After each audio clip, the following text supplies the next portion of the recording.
But it's very interesting what you're saying about your husband and fishing and hunting and stuff. I completely agree with you. And there's another thing about masculinity as a whole that I don't think that a lot of people want to address, but it's something that's certainly large in terms of my following. Because if we break down, if anyone's watching this now and they're trying to understand, why is Andrew Tate so popular? Well, I believe I speak to the base instincts of base instincts. 100%. Base instincts. And one of the base instincts also for men, I don't think a lot of people understand, is to a degree is peacocking and showing off to a degree. And I do that fantastically. But it is. And if you look at men of old, and they used to conquer, and they'd wear a feather from the man they killed, or a piece of gold they stole. There was always that degree of flexing, showing off.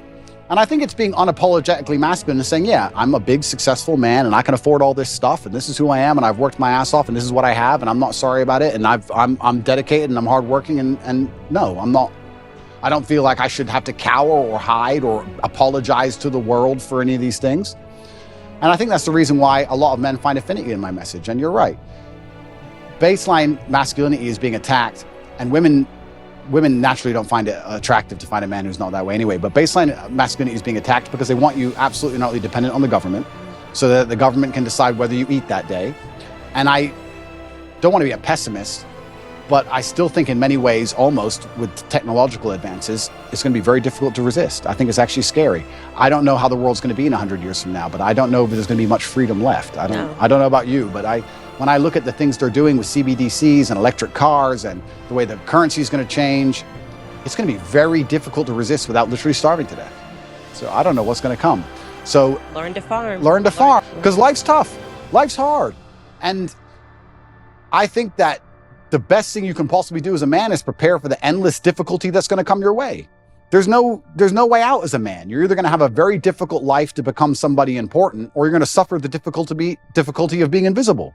What do you want to do? You want to be invisible and just hide and work in Starbucks and never have a girlfriend who truly loves you and nobody care if you live or die? Or do you want to go out there and be top G and be the most famous man in the world and have government agencies trying to lock you up for no reason, putting you in a dungeon? You have to make a choice. It's going to be difficult either way. So I think if you have a son and you're not preparing him for absolute difficulty, you're doing him a disservice. I think that's what has to happen as a man. And I've said this many times before, but I'm going to say it again. I don't think many people understand exactly how competitive the masculine world is. Men are constantly in competition with each other. We always have been. We used to go to war and fight and kill each other. I guess in some places we still do. Maybe that's calmed down a little bit. But in the masculine world of today, everybody is constantly competing for everything. The car that you want, other people want. The woman you want, other people want. The house you want, other people want. You're competing to have all of it. And how do you do that? You do that through status and money and influence and power. It's war. I don't think many women realize that when two men even meet each other for the first time, it's like an unspoken, maybe tiny bit at the back of the mind, there's a tiny analysis of, could I fight this man? Yes. That's real. It's super real. You go up and say, hello. He's more than a one-punch issue. That's it. Oh, he's one punch. He's one punch. He's 3 or 4. That's the reality of the masculine world, because we've evolved, if you believe in evolution, but my views are mixed, but we've evolved to be in this position where we're constantly analyzing possible threats, and we're constantly analyzing people who perhaps are on our team, or snakes, etc. And I think that not many people understand exactly how brutally competitive the masculine world is. And I think the worst thing you can do for a son is just to raise him in a bubble. My dad, I'll say it here, people lose their minds. My dad used to just randomly push me over. I'd be like 3. You just not hard, but just get up, boy. Okay. And mom would be like, why are you doing that, son? He's like, you get pushed over, that's life. My mom hated that he did that to me. But yeah, I can give him nothing but praise. I'm really so thankful I had the upbringing I had. Do you think he's proud of you? I'm certain he's proud of me. And it's amazing how much strength I can get from that. It's amazing how much strength you can get from knowing that your ancestors are looking down on you and you're doing your absolute best. I also believe that God can be proud of you when you do your absolute best. And I don't think many people genuinely do their best in the world anymore. When I say do your best, people sit and go, oh yeah, okay. No, when's the last time you actually did your best? Like, I don't train to run marathons, but I know if I gave my best, I could run a marathon right now, first try. If I gave my best, life depending on it. When's the last time people have genuinely given their best to anything? There are people going through the world and going through life today that don't give their best or 100% effort to anything ever. Ever. They can't even remember the last time they tried. So when I'm sitting in a dungeon, I'm sitting in a Romanian jail cell, I understand that it is a chance that God has given me and my ancestors are watching for me to do my absolute best and to show to them that I am the man I say I am. You can't become the most famous man in the world for mental resilience and God not test your mental resilience. I think that would be a very amateur way to view the world, that you can now become one of the most famous men in the world who talks about mental discipline and mental resilience and God's not going to test it. I think God's going to come along and say, okay, you want to be Mr. Famous. All right, let's see what you have. So I believed it was a chance to show God and show my ancestors and show my father that I am the man I say I am. And it's amazing how much strength you can draw from that, because I don't think many men especially understand that even if you don't have the strength to be a hero for yourself, you should have enough discipline and enough honor to want to be a hero for somebody else. And if you have other people you truly respect, you should want to be a hero for them. And I think that's the masculine imperative. If someone's going to attack your wife, that's when you become a hero for her. You have to. What kind of man are you if you're not? And you can apply that to other things. If you apply that to your ancestors, or you apply that to God, or you apply that to your beliefs or your core principles as a man, then you can be a hero anytime you want. He taught himself. And he taught himself, and then he just read a couple books. I think he read 3 chess books and ended up being one of the best players in the world. And it's incredible. It's incredible. But it's actually interesting when you talk about, we were just discussing affinity and how people are imperfect people and how it allows you to actually teach things better. My father, towards the end of his chess career especially, made most of his money teaching chess in inner city schools because he's a big black guy.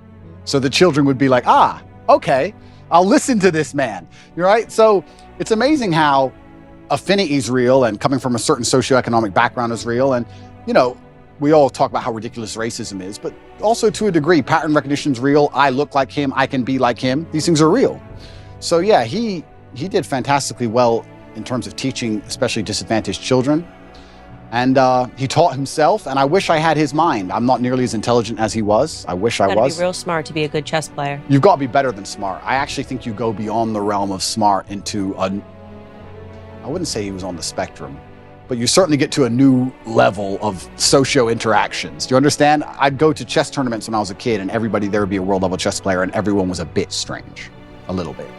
I don't know if it's like that anymore. I see the chess communities now moved online. There's a lot of them playing online, and they seem a lot more normal than the grandmasters I remembered. I remembered old grandmasters, half drunk, ex-KGB, shaking at the board. Yeah, like it was a bit different back then. But yeah, I wish I had his level of intellect. He was certainly the smartest person I've ever known. And even when he died, I got endless emails from people I'd never heard of who just said, I worked with your dad, and I don't think you understand how smart he was. He served America, yeah? He served America. He was in the Air Force, and he was a linguist for the CIA. He joined the Air Force and ended up being a linguist for the intelligence. What other languages did he speak? He spoke Russian, German, Spanish, and English, but officially he was supposed to speak Russian. He assimilated Russian in 2 weeks. I think he holds the Air Force record. Okay, so he's very smart. Yeah, super, ridiculously smart. Yeah. I got an email from somebody when he died, and they said that, I just want to send you an email. You don't know who I am. I was serving with your father in the armed forces. You tell everybody your dad was smart, and they're not going to understand how smart he was. And I want to give you a quick story. I was living with a Russian woman, and I already spoke Russian conversationally when I began the Air Force training to learn Russian. Your father knew nothing, didn't know the alphabet, didn't know nothing. And within 2.5 weeks, he was correcting everybody, including the professor on Russian. Yeah. So like he just read the dictionary. I saw my dad sit there and read a dictionary, just read it. And that was it. Yeah. It's like photographic memory. Like he was on a spectrum, something else going on. Yeah, something else. The little X-Men. Andrew Tate was his name, and everyone called him E.T. He was tough on you. E.T. He was certainly tough on me, and I can't express enough how grateful I am for that. We live in a world now where I'm going to say that my dad hit me when I made a mistake, and everyone's going to lose their minds. And they're going to pretend I was somehow abused and that somehow my childhood was terrible. And I could not if he was come down to earth today, I would shake his hand and say, thank you for absolutely everything you gave me, including discipline, including understanding that in the harsh realities of the real world, there is a line. And if you cross that line, violence appears. That's the unfortunate reality of earth. There's a line, and if you cross it, violence will appear, either from a cop or from a guy on the street, or from someone you don't like, or even a friend will turn on you, whatever. There's a line that shouldn't be crossed, and I learned that from a very young age, and I'm very thankful for that. I'm not sitting here saying the kids should be abused. There's a difference between abuse and discipline, of course. Everyone with a brain understands that, but he was extremely tough on me. And if I could change anything about my childhood, I'd only wish he was tougher. Yeah, and I don't feel guilty for being a man, and I don't think any man should. No, I don't think so either. And I think that the most annoying thing about all of this is just how genuinely hypocritical it is. Because there's all this feminine movement, and we don't need men, and men don't matter, etc. That's music too. Men ain't the whole. It's a agreed upon message that men suck. Absolutely, and it's only in the most favorable possible circumstances where females will say that. And that's what's so disingenuous about it, because as soon as things actually begin to get hard, the closer we get to the realities of life, the closer we get to the unfortunate circumstances of the world, and they exist in many places, the faster you'll see people look for traditional masculinity to protect them. So it's not even like it's a genuine belief. That's what's so upsetting about it, is that it's just, I don't know if these people are delusional or if they're deliberately hypocritical. I'm not sure which one it is. I think they're brainwashed. I think it's a two-pronged approach. I think it's the cultural messaging, and also in the education system, they're actively learning that this feminism is what you need to aspire towards. Like when you get out of school, women, you should want to compete with men in climbing the corporate ladder. Yeah. I actually think there's a mass brainwash that's taking place. Oh, completely. They want to neuter men. And the way you do that is to empower women to a point where they're now the dominant power, especially in the Western world. I believe we live in a matriarchy. I don't believe it's a patriarchy like we're told it is. I actually believe it's the other way around. I can't think of a single law that benefits men over women, but I can certainly think of some that benefit women over men. Mm. I think it's very dangerous to be a man in the world today. I think that if women want to destroy a man, it's extremely easy to do. We can look at my current scenario and situation I'm in, and many other men are in the same scenario.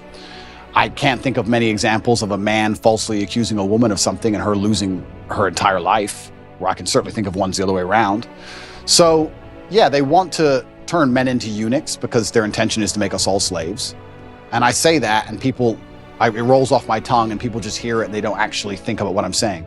Their intention is to turn men into eunuchs because they want to make us all slaves. I want you to actually understand exactly what I'm saying to you, because at the bottom line of revolution has always been young military-age males, and they don't want them to have enough balls or enough forward thinking or even enough care for anything outside of themselves to do something about it. Another thing people don't understand is that a lot of these attacks and a lot of things they're trying to do with the culture especially, they're trying to inject such innate selfishness inside of people that they don't really care about anything that happens outside of themselves. Because then it's very difficult to give a shit about your community. It's very difficult to have any kind of genuine care about your town or your country or an issue. No, they just want you to be self-absorbed, semi-depressed, because depressed people don't fight that hard, watching porn, living inside of your own mind, convinced that somehow you're oppressed for some reason, on the internet typing tweets. That's what they want you to do. And they're going to try and keep you there. And genuine masculinity, yeah, to a degree it's protective, and to a degree also it has parameters. You can't be a man who doesn't say no. You can't be a man who doesn't have standards for himself and for people around him. I've got labeled as ultra misogynistic because I believe that a man should have standards in his relationship. I believe a man should avoid dishonest people, male and female. You should avoid, if you're a dishonest person, if you lie, if you're going to deceive me, it doesn't matter if you're a man or a woman. I don't want to have anything to do with you. I was sitting talking on a panel show saying that women who are dishonest and promiscuous are not the kind of woman I'd ever want to associate with. And I was labeled misogynistic for that. So it's crazy how they'll attack you, and they'll attack you so violently and so endlessly and repeat it so many times in a bid to beat your soul down. That's what they want, especially from me. I truly believe I'm the number one prize for them to get. If they can get me to just give up. If we can get Andrew Tate to just give up. Being a man's bad. Come on, Andrew, say it.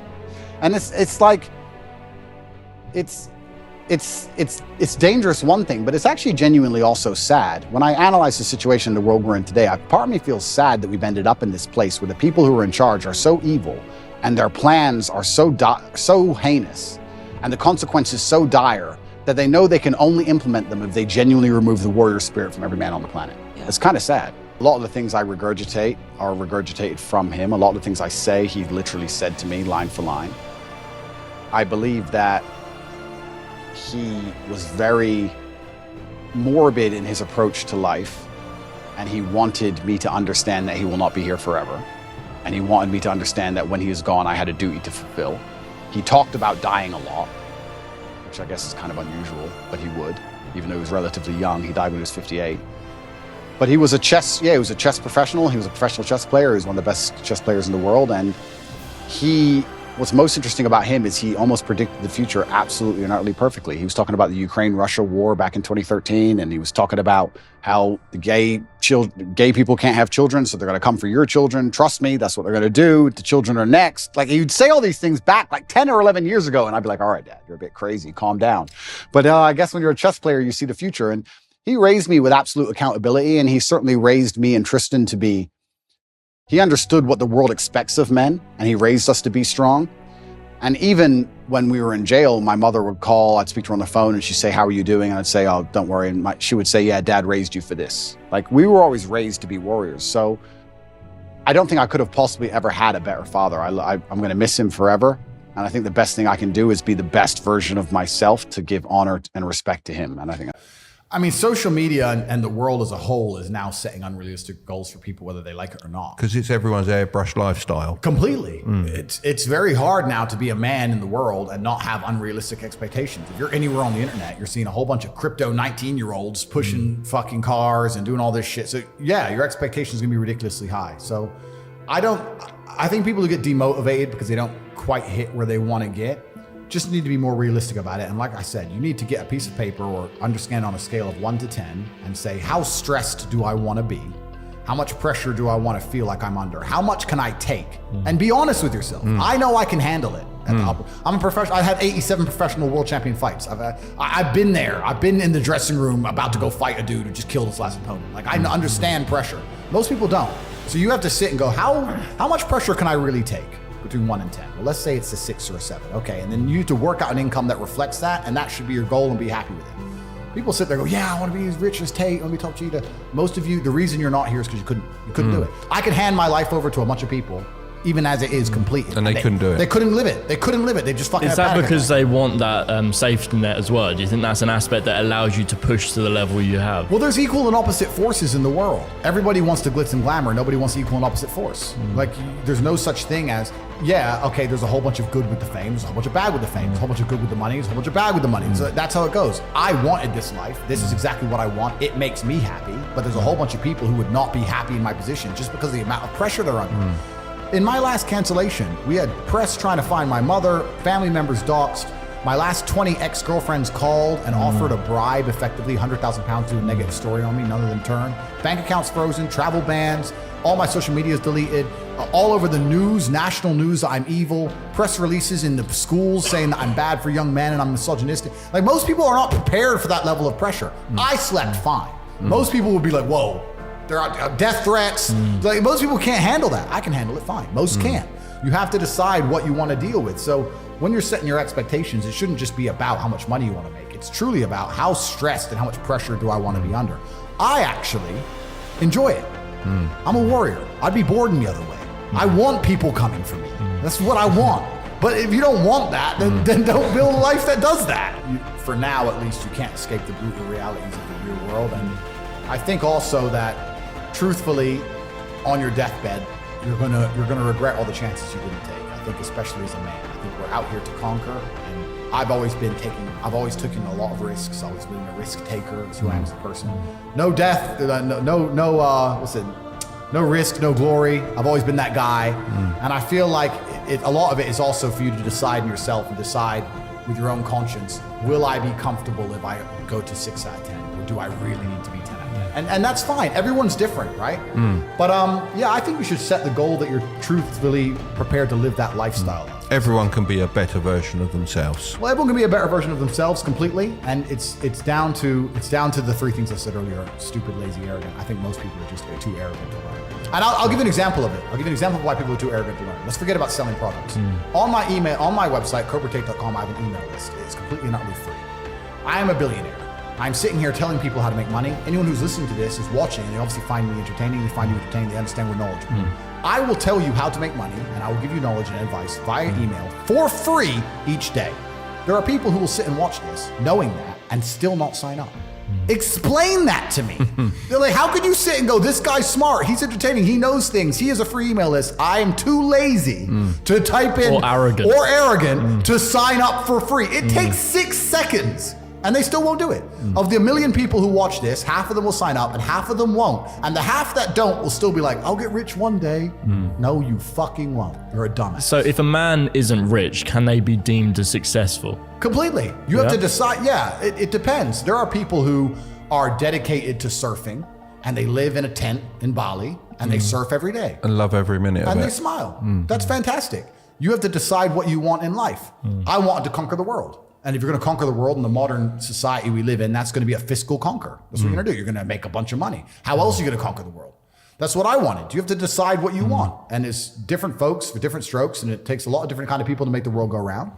But if you truly want to conquer the world, you're going to end up wanting a bunch of money because that's the way to do it. That's the way to do it. So you have to decide the life you want to live, right? So if you had a teenage son, what would be the one piece of advice you'd give him to break through the matrix and achieve success in life, whatever that is for him? I'm actually genuinely worried about my children because I grew up so broke.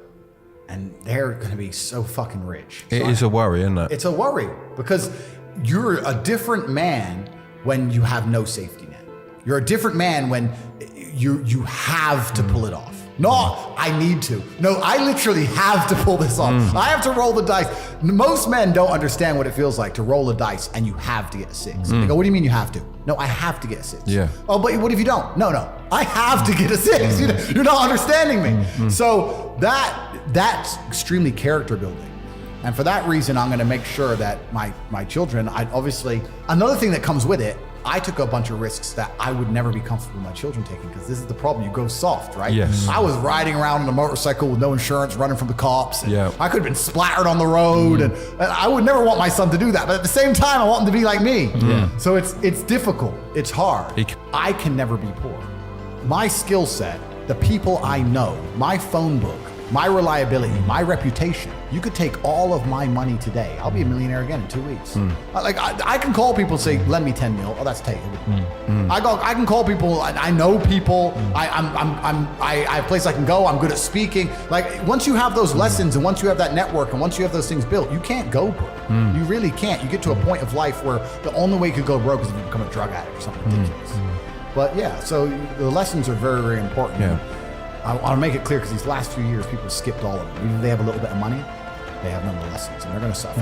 The universe will teach them a lesson, for sure. And I will. And there's going to be a point when I'm definitely going to slow down. But it's almost second nature to me. It's not a conscious thing. If I'm awake, I don't see why I wouldn't be doing something constructive. I'm a conscious now. I've woken up. I'm either in the gym or I'm working. What else am I going to do besides turn my brain off in front of Netflix? It's just all clown world to me. If I'm awake, it's work or training, and that's how I've always lived, and that's just how I'm going to live as long as I can. If I get to a point where I fully need to slow down, then watching content can be a double-edged sword. You can learn a bunch of things, and everyone at home here, I like to feel like they're getting value when they're learning things. But there's also the other edge of people who feel like if they just watch a bunch of shit and do nothing, that they're taking action. They feel better about themselves, but they're not actually taking action. Yeah. So you have to balance the two carefully. Ultimately, it's going to be action that shapes your world. Ultimately, you're going to have to do something.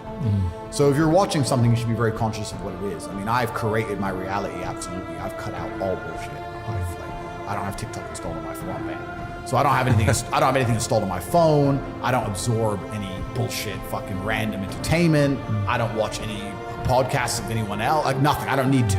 If you're a normal person, you're working a normal job, you're making $4 grand a month, and you pay all your bills, and you're left with $1 grand a month. And then in your spare time, you're worried about how to spend that or how to invest that $1 grand a month. Right.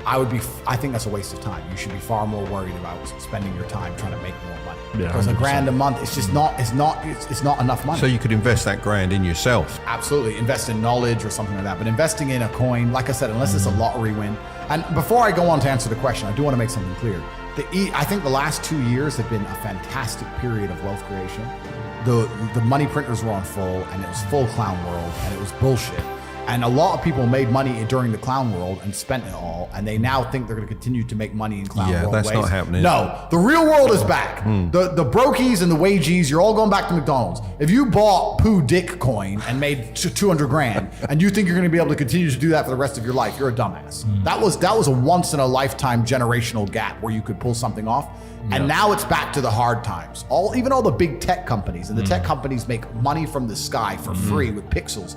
They're cutting staff. If they're cutting staff, then it's really hard. It's going to get very difficult to make money now. So a lot of the dumb shit is over.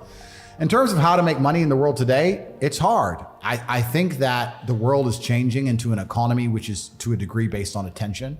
I think you need to find a way to get attention to you and who you are, your product or your service, and find a way to monetize it. So the easiest way to do that is to have some knowledge. Even the podcast you guys run is an extremely efficient podcast. If you compare it to some of the other YouTube channels, like the big ones, like where they do these crazy stunts and stuff. Yeah. For you to get views, you talk. Yeah. For them to get views, they have to build a set and build that. It's not efficient, right? You need to find an efficient way to get attention, and then you have to prove yourself credible in your field and attract customers. And I think the best way to do that is online, and it doesn't matter what it is. And I think if you do those things and you work very hard and you try your best and you're never lazy, you will make some money. That's what I believe. And one of the benefits of globalism and all the things we were talking about earlier on the podcast is now we're in a globalized world, and a lot of the products and services and things you can offer can be offered to absolutely everybody. So inside of my, don't want to do a plug, but I will, but inside of our university, we teach a bunch of things. We have 18 modern wealth creation methods, but they're all based on online. I think online, it's not groundbreaking to say the internet's here to stay and it's the future. And I think that whatever business you're in, you need an online presence to it. And then you have to find a way to attract attention. And the best way to do that is to come across as knowledgeable and interesting. You have to be careful if you just watch too much content. Like you guys have a website, right? And you teach things. I have a website, I teach things, whatever. If you watch this podcast and you've genuinely learned things from it, then you should be on one of the two websites by the time the conversation ends. If you're going to watch the podcast, you need that. And you need that for a variety of reasons. One, because you won't be satisfied with yourself. If you're given a bunch of money, you're never going to be happy with money. Yeah. That's the first thing. And two, there's so many lessons that come along the way with business that you can't just skip, right? So I know exactly what you mean. But as for my teenage son, I'm gonna try very hard to. He's gonna have problems he needs to solve. And I think if you're a young man, even if you're not my child, if you're just any man who's out there in the world today, you need to look at some problems that need solving, either for yourself or for society, and find a way to fix them. And I think that you should just adopt some problems and try and fix them. It doesn't matter what it is. You can just try and fix the litter in your area, or you can try and get a six-pack, or whatever you want. Men are builders. The modern world, call me misogynistic, the modern world was built by men. Every building you're in was built by men. Every road you drive on was built by men. We're builders, we build things, and that's what you should be focused on. And like I said before, if you're hardworking and you build, and I think you'll do well in life. That's what it's really about. You can't hide away from the brutal realities of work. That's it. And while we're on the subject, that's actually where these last 2 years have been pure clown world, because I've known some people who've made a bunch of money in crypto, and I've said to them, what you've just gone through, what you've just done is once in a generation, and it's completely ruined you. Because normally if you make, let's say, 200 grand, you have learned lessons to make that 200 grand. You've learned marketing, you've learned sales, you've learned how to manage staff, you learned how to deal with pressure, you learned how to be on time, you've learned a bunch of things. So you can continue it. So you can continue. And even if you lose all the money, you retain the lessons. 100%. What have you learned? You bought a coin, it went up. Okay, good. You have not learned a single fucking thing about how money is made, about personal development. You didn't even learn how to have a firm handshake and put on a tie. You learned nothing. You pulled it off, you made a few dollars. You've lost them now. And now, the worst thing about it is, you think you're too good for work. You think you're so smart now. Yeah. Oh, I made it. This is the next one. You got lucky. Now you think you're too good to actually get up and grind. You think you're just gonna pull it off again, another lottery win. And you don't think you have to work very hard. And guess what's going to happen to you? You're going to end up fucking broke. Because that's not the reality of the world. That clown world shit is over. All that shit is over. We're about to get into harder times than ever. If you're sitting at home and you made a bit of money with crypto and you think, don't worry, it's going to go up again soon, you're just praying for some external force. That's not self-accountability. Sitting and watching the Bitcoin price, waiting for it to go up so you have money, is not self-accountability. That's prayer. You might as well just do the lottery numbers. All these people who made money in this clown world, a lot of them haven't learned any lessons about the reality of Earth, and it's about to get a lot harder. Inside of my school, The Real World, we have an entire subject on attention and focus, because a lot of kids, especially young kids now, can't even pay attention. We have to teach them from the beginning how to watch the lessons, because they're too long and they can't focus. So I got roasted on Twitter for this. So they attempted to roast me, but they can't, because I'm mean. But I said that I don't read books, and I'm very anti-reading, and it upset a whole bunch of people. My problem with reading is not that there's not good information there. It's too slow. It feels slow. I'm with him. It feels slow. I just feel like I don't have read a bit faster. Yeah, perhaps. I don't have the hours. I'm now at the point where I will hand the book to my PA and say, give me a 2-minute surmise, you read it. Like, for me, that's just where I am. But also, life teaches you a lot. And I think a lot of people are not very self-reflective of their own lives. I don't think you can read a book and that's great. But I think if you're living an interesting life, if you were to take half an hour a day to actually sit and go, okay, what good has happened to me today and what bad has happened to me today? Why have those things happened and how can I prevent them from happening again? Most people don't, that kind of crap doesn't even cross their minds. Like every day I will sit at the end of the day and go, what bad has happened to me today? How did that happen? Did I get caught slipping was I on the street and some guys come up to me and it could have been a dangerous situation? Like, how could I genuinely have improved my reality? And you can self-reflect and teach yourself everything. Well, people that's don't total ownership of your life, isn't it? But you have to have. But a lot of people don't. You have to have ownership of everything good that's ever happened to you and everything bad that's ever happened to you. I have complete ownership for the fact I was canceled. I don't sit there and go, oh, they're lying about me. Yes, they're lying, but I still own it completely. They're lying about me and they're talking shit, but I own it and I took responsibility for it and I sat there and I took absolute accountability and I thought, okay, how can I turn this in my favor? And I beat them. If I'm walking down the street and it starts to rain, I take responsibility for that. I didn't have to be in rainy London. I could have been somewhere else. I could have brought an umbrella. Could have took a car. I am responsible for getting wet in the rain. And there's people out here who just don't take any responsibility for their own actions, let alone the weather. If you take complete self-accountability and you self-reflect, you can learn a whole bunch about life. But could you not just say that it's raining, this is unfortunate? No, but that's what losers do. It's raining. I'm unlucky. I must got be- told. Yeah, I must be a loser. No, but that's what they'll say. I got wet because it rained, not my fault. Whereas I'll say I got wet because I did not prepare for the rain. Didn't check the app. I didn't check get an umbrella. Correct. Didn't wear the right clothing. Correct. You knew where you were. You were in England. It was going to rain. Correct. And I will punish myself for that, and I'll make sure it doesn't happen to me again. I will sit and actually consciously think about it. There's been times I've lost my car keys or something ridiculous and wasted 20 minutes of my life, and I'm furious, and I will make sure that never happens again. I am I very agree. conscious with systems about stupid shit, so I don't make mistakes ever. If you don't sit and pay conscious attention to it and give it conscious effort, you're not going to learn. I think But even if you do, right, there's still a sense of satisfaction knowing you were forward thinking enough to try your absolute best. Like I have people who are after me, right? If they catch me and I end up getting murdered, for example, heaven forbid, I feel happy. I had a 7-man security team and an armored car and I did my best. Took the precautions. Yeah, but if I'm just walking around like a dummy and then they get me, then it's a different scenario, right? So it is what it is. You have to self-reflect. And I think that, yeah, reading's great, but if you take some time to look, I get this all the time. People say, oh, my girl left me. Why? I don't know, she just left. What do you mean you don't fucking know? Think about it. Why did she leave you? Oh, because she wanted If you think long enough, you'll realize it's because of you. You were not important enough to make her not want to leave. You can sit and say what she did and what she wanted, blah, blah. It's because you couldn't keep her. Because I could have kept her, so you couldn't. So it's your fault, and you're not self-reflecting. And then you're going to go into your next relationship, and because you didn't self-reflect and you haven't grown, you haven't done anything, guess what's going to happen? It's going to leave you again. So I think with a lot of investments, it also depends on the kind of time scale you're working on and if you need the money. So like if I were to buy Bitcoin at, what is it now, 16,500? Yeah, about that. If I were to buy Bitcoin now and I need that money in exactly a year, then the price matters. But if I buy Bitcoin now and I'm never going to need the money, then I just sell when it goes up. It might take 10 years, it might take 20 years, who cares? Right? So a lot of investments is about how badly you need the money. It's the same with a lot of things. So I don't really time the bottom of markets so much now. What I do is I put in money I'll never need. So I'll just say, I'll buy Bitcoin at whatever and just go, well, I refuse to lose. And So I'll just wait it out.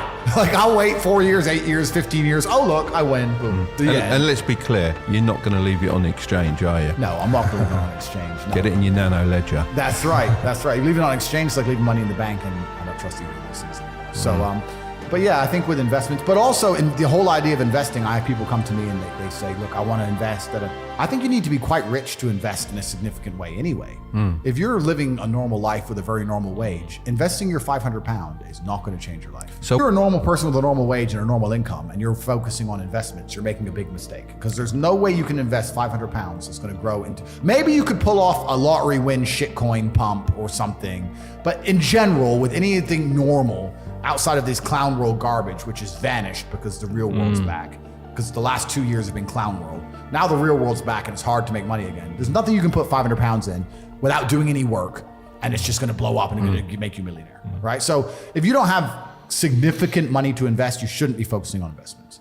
You should be focusing on how to make more money. I was instilled with a duty for a very long time to honor my ancestors through achievement. And I was told from a very young age that the only thing your ancestors are interested in is achievement.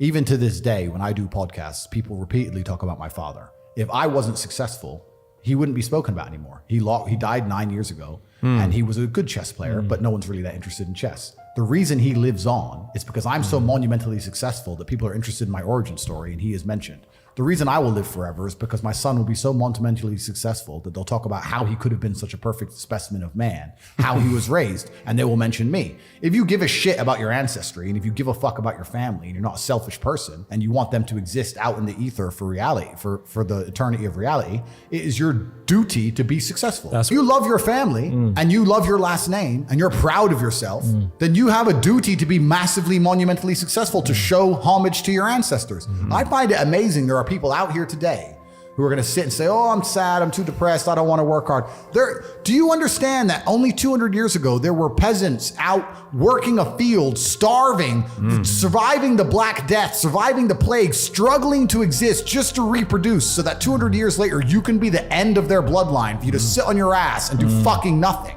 You're a fuck up. You're fucking up your entire bloodline of your entire ancestry. You owe these people things. They went through hell for you to exist. You have a debt, you have a duty to pay. You have to be the best possible version of yourself. And the same to God. God loves people who try. God loves people who work hard. It's amazing if you try your very best all the time, what God will give you. He'll give it to you, anything you want, if you actually try. Not convincing yourself you try, actually try. They're different things. But yeah, I was instilled with this because from a young age, my dad said, you're a Tate. And Tates are the greatest people on the face of the planet. And there's gonna be a day I'm not here anymore, and they're gonna talk about me because of how fantastic you are. So go do your fucking job. And I said, yes, sir. And here I am. It's to be like, I am Andrew, son of Emery. It was all about who you're a son of. Yes, right? exactly. And it's all vanishing now. Yeah. But you have a legacy you can build. And I love the fact that when I was growing up, when my dad walked into a chess tournament, people were scared because his name was said, and they were fearful of his last name. And now people are fearful of the last name again because of me, and they will be again because of my son. And this is the beauty of life as a man. And one of the most terrifying but also gratifying things of life as a man is that we're all born relatively valueless. I don't think women are born that way. A woman, if she's born, especially if she's attractive, has an innate value. People just want her no matter what.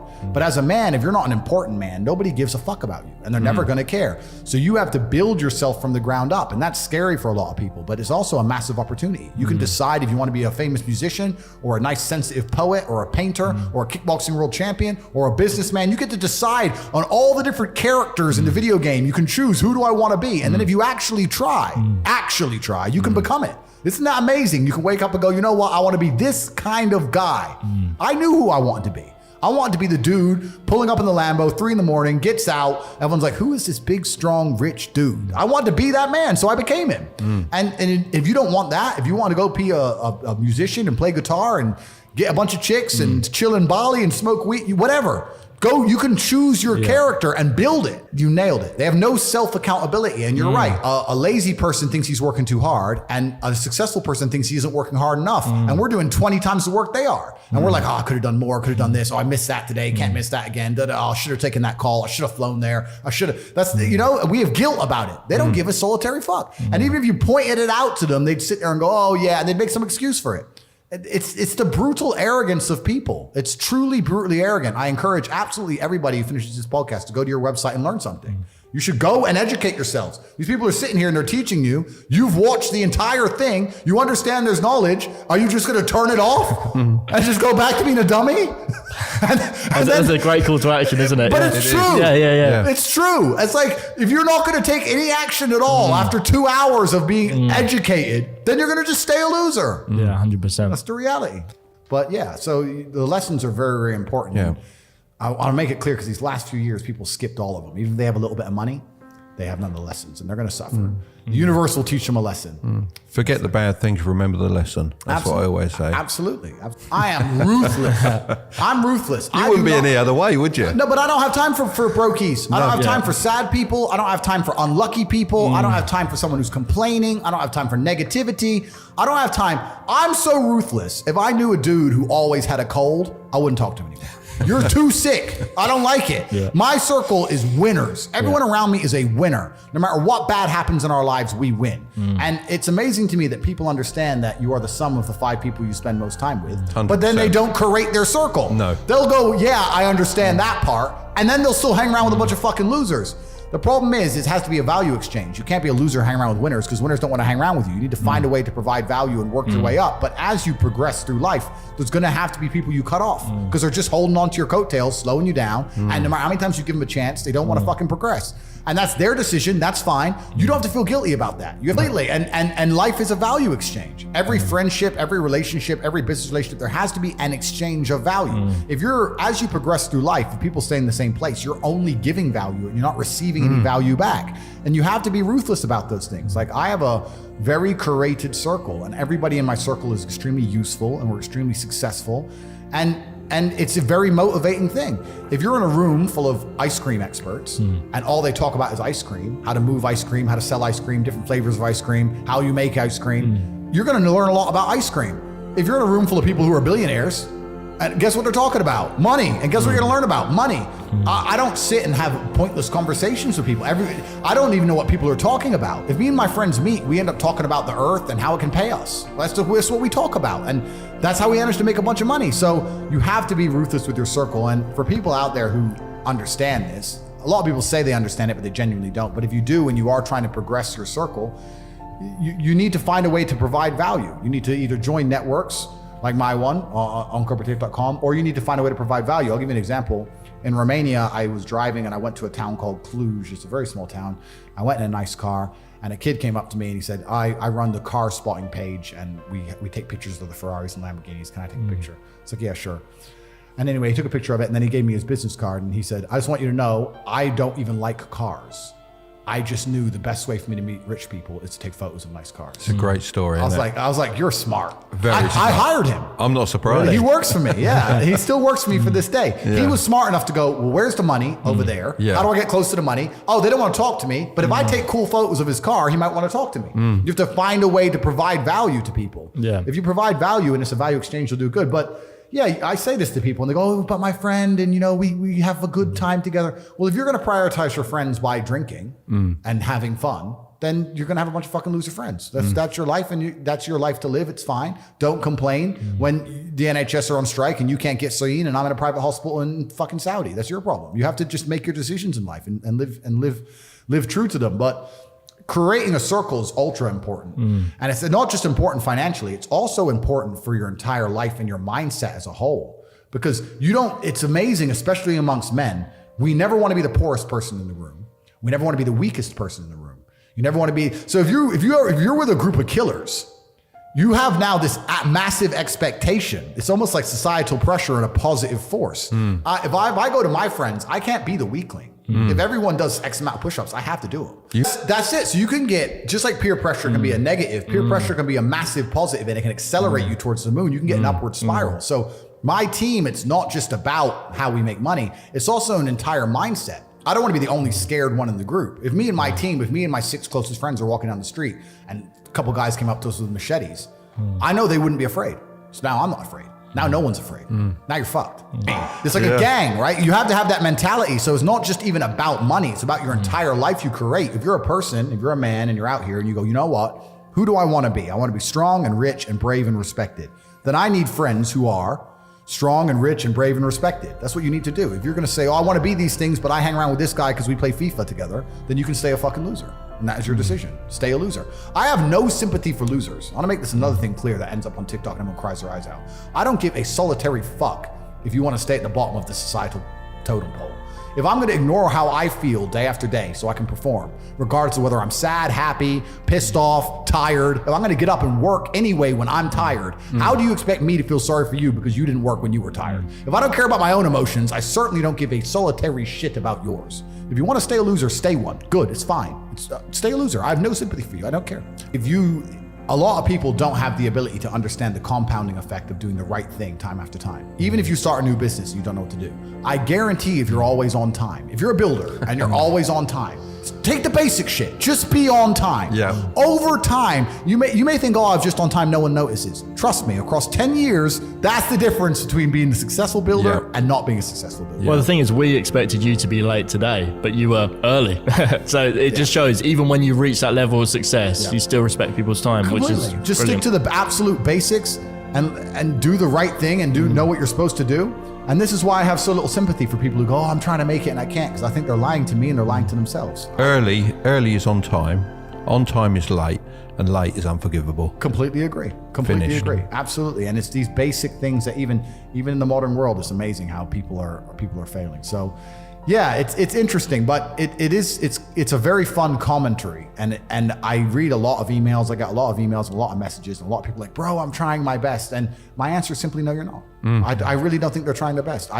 Maybe I come across and I seem non-sympathetic, but I'm from a council estate in Luton. I'm now a billionaire, and it's because I actually tried my best. Do they just not know what their best is? Are they in the quagmire of everyone being like them, and they think they're doing a little bit better than everyone else? But you know what's funny? What's funny is this. If you were to take somebody who says, I'm doing my best, I'm really trying, and you were to get an exact schedule of their last week and find all the times they've wasted time, you'd say, look, you've wasted time, wasted time, wasted time, wasted time. You know what's actually amazing? Most of those people are not even self-reflective enough to go, you're right, I'm not trying my best. You know what they'd say? Well, I have to rest sometimes. Well, I have to have a social life. Well, they'd be so arrogant because they're arrogant. I had to do my Facebook. Yeah. No matter, you'd even show them, here's where you fucked up. Well, you know, I have to, oh, you're crazy. And then they go back to being a loser. That's the amazing thing about losers. You can drag them to the water, but they won't drink it. Yeah. So for money, there is a number, which I think is enough. I think once you get to, let's say, 20, 25 million, you can have anything you want. Besides stupid shit like yachts, which doesn't even make you happy, and they're just a headache to own. Power is the problem. You have to understand what you're really chasing. And I know for me, it'll never be enough because I know I'm chasing power. Because even during the height of Corona, which educated me how important power is, I knew I can't listen to people. It's not who I am. So if I have to buy a plane to not wear a mask, I will buy a plane. So it depends what you're truly chasing. If you're truly only after money, 20, 25 million, you'll have a very good life. You'll be happy for a very long time. You don't have to live as crazy as me. But if you're after power, then it's never enough. And then you have to sit and be very smart and self-reflective and understand where you're trying to go. And it comes to a point where it becomes detrimental to you. So even me as an individual, I'm sitting here now and analyzing and thinking, if I carry on at the trajectory I'm carrying on, they're going to put me in jail because I'm too influential and I'm too dangerous. If I say I can influence an election right now. That's a huge worry, isn't it? It's scary for them. They're like, oh, who's this guy? Yeah. And they've tried to get me to sell my soul. I'm not going to give too many stories, but on multiple occasions, they've tried to get me to sign contracts and offer me a bunch of money to shut up and agree to this and agree to that. And I won't do it. So now they're sitting there going, okay, there's this person with massive influence, perhaps the most influential man in the world. We've offered him to sell his soul so we can control him. He won't do it. He can influence things massively. He is a wild card. What do we do about this person? And they sit and they go, okay, well, accuse him of something, put him in jail. And if that doesn't work, then it's like, oops, car crash. That's the end. So I'm now at a position where I'm like, I have to very strongly gauge how far I want to go because Icarus flew too close to the sun. Yeah.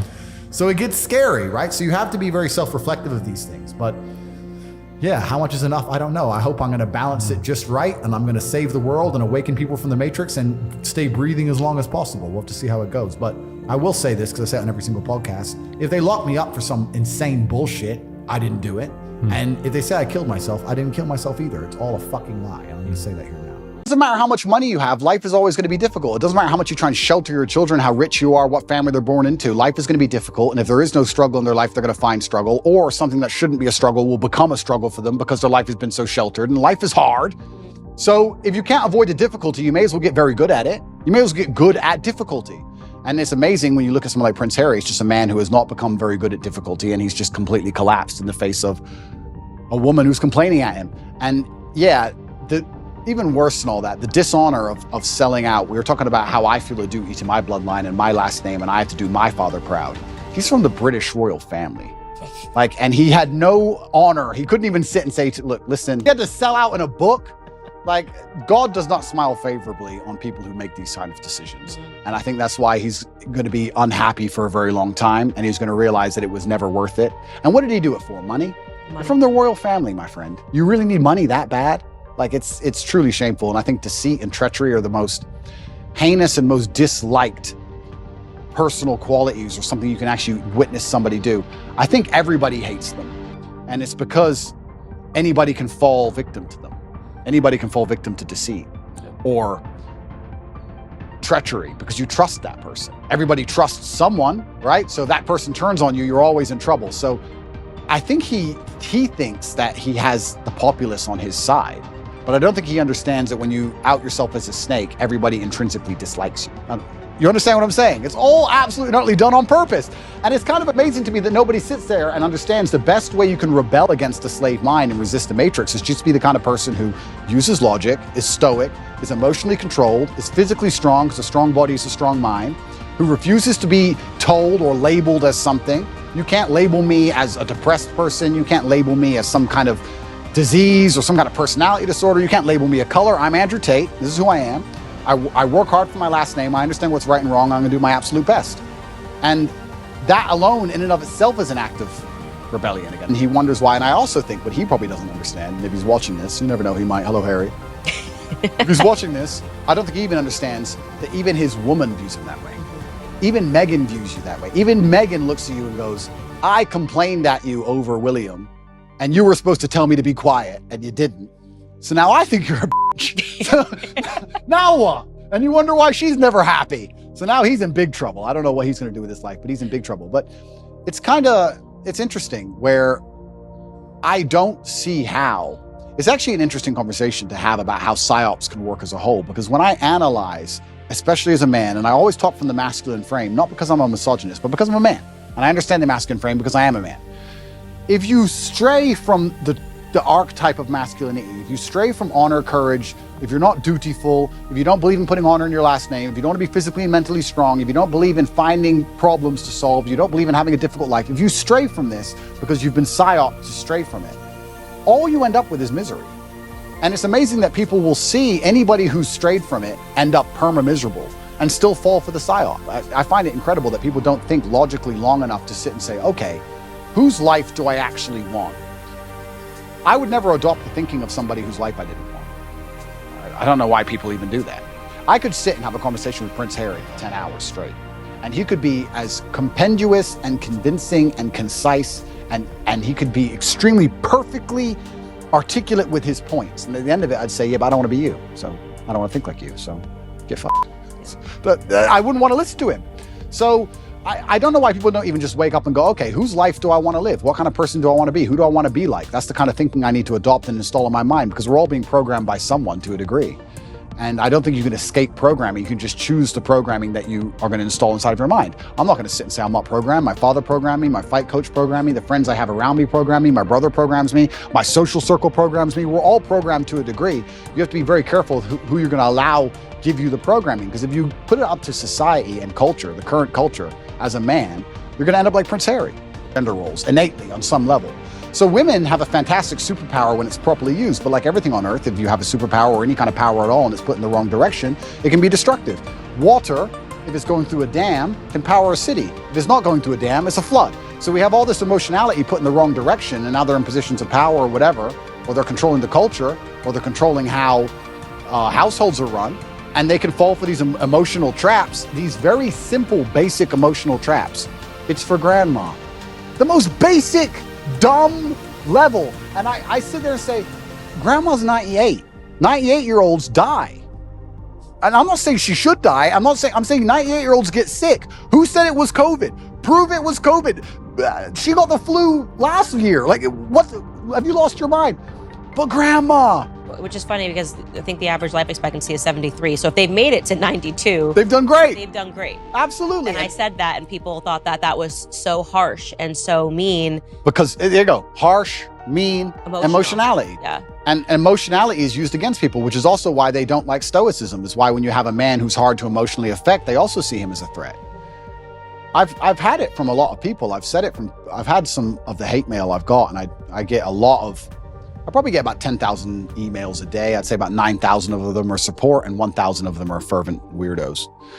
And the weirdos are like, you're a psychopath because all this is happening to you. You don't even care. It's like, they're threatened by the fact that I'm stoic. They're threatened by the fact that I won't cry and lose my mind over it. They're like, oh, he has emotional control. He's a threat, because then they can't lie to me. They can't psyop me. And they want you to be emotionally incontinent. And this is another thing they're teaching men. They're teaching men to act out your feelings. Well, why are they doing that? Because that makes you an emotional person and you're easier to control. They don't care that damages society by extension. Because when you tell men to act out their feelings, that's why you get school shooters. That's why you get rapists. That's why you get murderers. Why does somebody murder someone? Because he's mad. He's acting out his feelings. He's not a very stoic person if he goes, I hate you, bang. right? So they're teaching all this emotional incontinence in men trying to pretend they care about society. It's destroying society in real time. They have no interest in actually preserving anything that's important about masculinity. And the only reason they're doing it is because that allows them to use emotional arguments. Now they can sit and say, okay, these men act out how they feel. So let's make them angry and they might riot. And let's make them riot on this street. Let's leave some bricks on this street. And I really can't think of a quicker way to destroy your mind than go to therapy. Part of me, if I had time to waste, Candace, which I don't, because I've been on house arrest long enough, and once I'm out of here, I'm gonna enjoy myself. But if I had time to waste, I would love to go to start therapy. I would love to, like, imagine me, Andrew Tate. I'm gonna go to a therapist, and she's not gonna know who I am, and I'm gonna sit there, I'm gonna do therapy, and I'm gonna do a video. I might actually do this, it's actually a great idea. I might do a video after each therapy about what bullshit it was. And just sitting there talking about, okay, when you were 8, yeah, what happened when you were 8? Because when in your childhood, not everything's because of my childhood. Not everything works that way. Like, it's so asinine. I've actually had conversations with therapists, I think twice in my life. I did a TV show in England, and I had to speak to a therapist, and then I think it was another TV show, 2 TV shows, I had to speak to these therapists. And I sat there and said, I don't believe in your science, because in math, 1 + 1 is 2, and we understand that. Whereas with what you teach, you can have a guy who doesn't drink alcohol because his dad was an alcoholic, and a guy who is an alcoholic because his dad was an alcoholic. So how can you have the same scenario and 2 completely different outcomes? She goes, oh yeah, but there's general rules we can follow. I said, then let's end the conversation. I'm not a general person. I'm not a general person, I'm exceptional. So can we just stop wasting everybody's time here? Because all your general rules don't apply to me. I'm smarter than you. What have you achieved? Goodbye, I'm a world champion, see ya. Like, it's garbage. And I really do believe, I think there is this mass drive to instill the idea of absolute selfishness in people. I think they're trying to, when I really analyze the ideal citizen they want, the ideal citizen is, yes, docile, and yes, he's eunuch, but he's also ultimately selfish. Because then you don't care about community. And I think therapy is a fantastic way to make you selfish. He's miserable. There's no way a man can be happy in that scenario, because I think masculine happiness comes from strength and to a degree excellence, and also comes from respect. Men want to be respected, and he doesn't respect himself, his family doesn't respect him, and his woman doesn't respect him. I know how unhappy he is, I know how unhappy she is by extension. It's just an unhappy, miserable house. He gave up everything and gained absolutely and utterly nothing. This whole therapy thing, the reason I believe they push therapy so heavily is because it goes into something I said a little bit earlier about selfishness. If you convince somebody that they have to spend hours and hours per week sitting in a chair talking about that feeling they had last Thursday in the kitchen. That's crazy. It's insane. Crazy. You want to talk about creating mental illness? There it is. This exasperates problems. This makes it worse. And it also builds this culture of absolute and utter selfishness. Excuse me, they're trying to put you in jail for the rest of your life effectively because they're going to enslave you and they're going to control all the money and they're going to make you get injections you don't need. Yeah, but you know, I'm sad. I got therapy. I'll talk about it later. That's all they want. They just want you to be so obsessed with how you feel in your own mind that you can't even look outside of yourself and care about anything. It's part of the propaganda machine. It's part of the mechanism to turn us all into docile farm animals.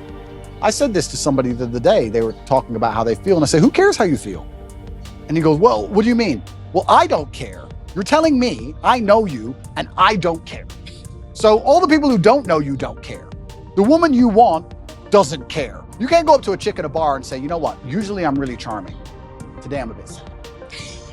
Can you give me a pass? Can you let me off? She'll be like, go away, weirdo. The chick you want doesn't care. The job you're supposed to perform at doesn't care. If the man who wants to mug you decides to pull out a machete, he doesn't care. You can't say, bro, I'm not in the mood for a fight today. Tomorrow, please. Nobody cares. So why do you care? All the people out here in the world don't care, but you're going to sit there and you're going to care. You're going to be the only person in the world who cares. You're going to walk around telling everybody, trying to find somebody who gives a shit. Good luck.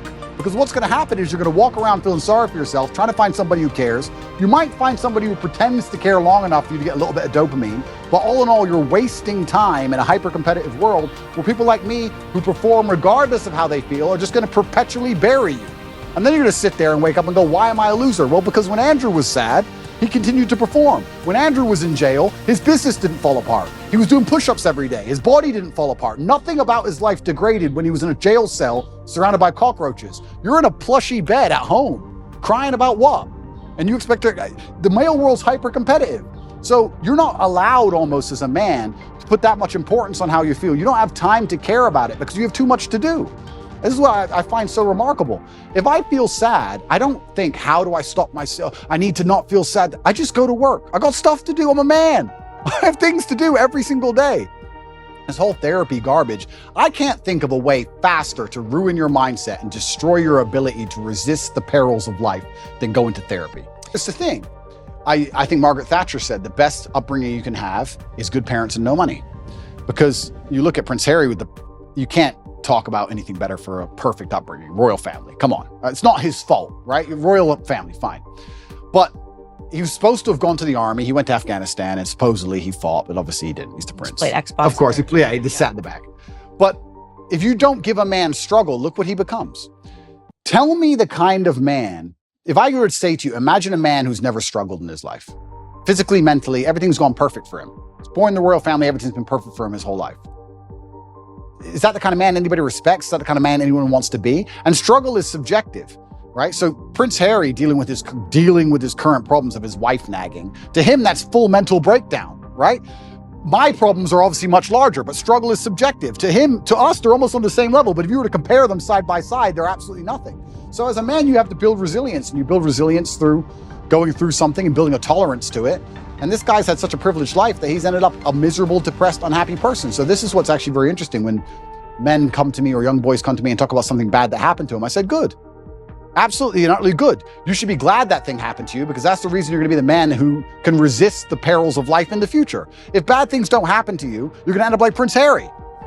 You don't want to end up like that dude, do you? No one does. Yeah, exactly. So your life's going to be so easy. You're going to get to the end result and your wife's just going to wreck you.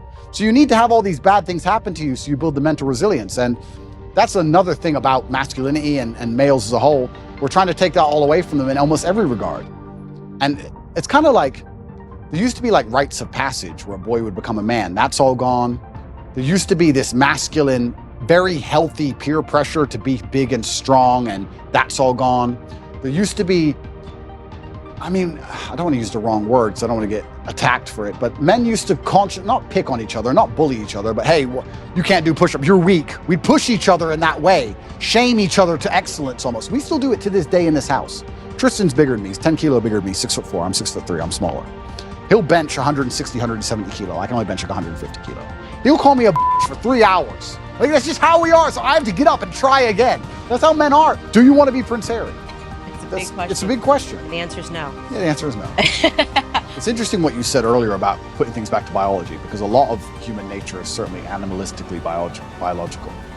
And even if we look at Harry and Meghan and how they interact in their home, I obviously don't know, but I can almost guess to the T the arguments they're having. I can imagine him saying, I gave up my family for you, this is what you wanted, I gave you what you wanted, why aren't you happy? I gave you everything you liked.